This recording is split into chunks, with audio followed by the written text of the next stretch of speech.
taliyaha nabad sugidda iyo sirdoonka qaranka qaybta galmudug Saadaq Cumar Xasan oo maanta shir jiraayad warbaahinta ugu qabta magaalada Cadaado ayaa ka hadlay go'aano ay soo saareen oo la xiriira dhinaca ammaanka. Saadaq Cumar Xasan taliyaha nabad sugidda qaybta dowlad goboleedka galmudug ayaa sheegay in tallaabo adag laga qaadi doono cid kasta oo wada shaqayn la al-shabaab, isla markaana wuxuu sheegay inaan guri iyo gaadiid midna laga kiray karin dagaalyahanada al-shabaab.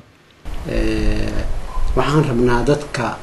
reer galmudug inaan gaarsiino fariin dadka guryaha soo gelinayo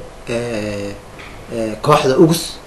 oo aan guryahooda hawlgalka markaan galno aan ku qaban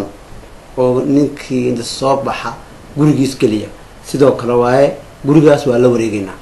si toos ah la wareegaynaa hay'adana xarun ka dhiganayso 4 arrimood oo ayaantan ku soo noqotay deegaanka inaan dadka u sheegno go'aanka aan ka gaarnay 4taas arrimood qofkii ku dhaqma oo aan ku qabanno waxa uu la kulmayo iyo hantidiisa waxa ay la kulmayso wax allaale wixii gaadiid sheegta oo deegaanka keena ugus ama al-shabaab ama ha keenaano ama ha ka qaadaan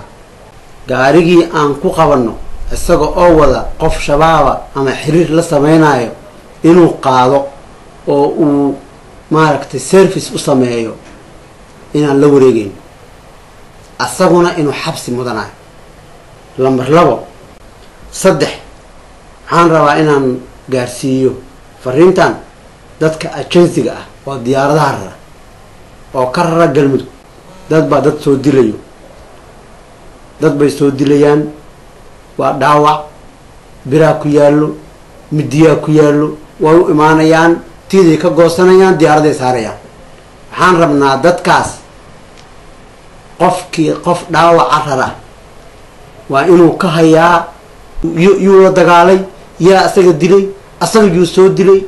waa inuu uu hayaa informationkaas waa inuu nala soo xiriiraa inta uusan qaadin waa inaan ognahay. shirkan jaraa'id oo maanta ku qabta taliyaha magaalada Cadaado ayaa ah kii ugu horeeyay oo dugniino noocan oo kaleeta ay ku soo saaraan taliska nabad sugidda iyo sirdoonka qaranka qaybtooda dowlad goboleedka galmudug. Maxamed Maxamuud Awaadan, TV-ga caalamiga Universal, Cadaado.